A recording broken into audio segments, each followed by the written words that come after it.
coming, everyone.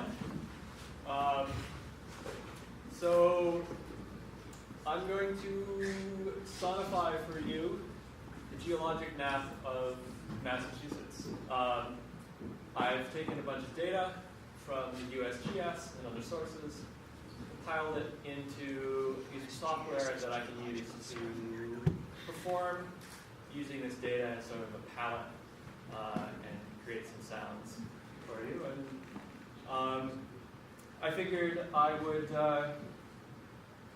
let you see exactly what I'm seeing while I'm performing, since it's sort of in the spirit of data and data visualization.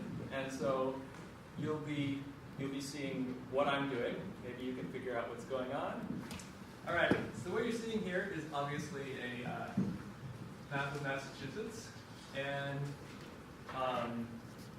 right now the ages of the rocks are mapped out.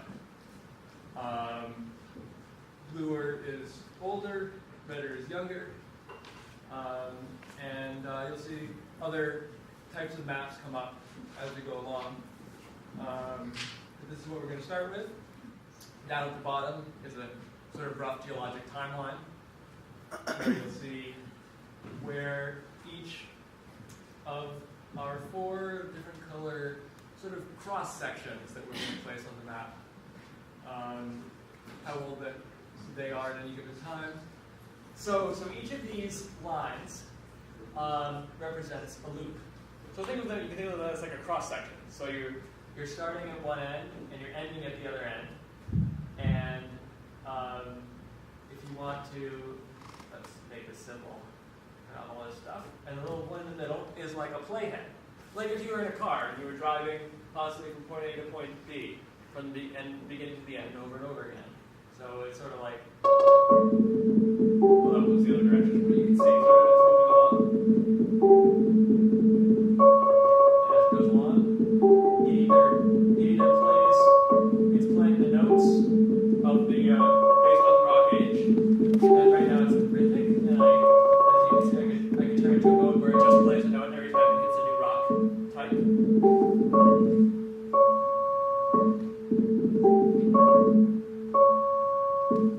And of course, the little flash is whenever it's playing a note. So I'm performing here in Boston, so I should do Massachusetts. And we've got all of the data I could find from the USGS. Learned how to use GIS software to take all that data and make maps, and then exported those maps in high resolution, loaded them into the software that I've written. And so actually there's 8 data sets in here. One's rock age, rock type, the isostatic gravity anomaly, which tells you about the density of the rock under your feet, the surficial geology, surface. That's the depth of the surface geology, and this is the type of rock that's on the surface, or the type of covering, sand mostly. That's mapped to sort of an echo effect, which is only on when there is surface cover over the bedrock. Rock age is mapped to pitch, and the faults, all the faults, we heard a thump, thump, thump, that was running over a fault. I was thinking like what happens when your record skips on a vinyl, something like that. Isostatic gravity anomaly, and that's mapped to how sharp the attack to save the notes are. And then, and this is rock type. So all the blues are sedimentary, the reds, which unfortunately, the reds in this projection are a little dark, so it's hard to see, are igneous, orange are volcanic, and green are metamorphics. And the darkness of the color also has something to do with either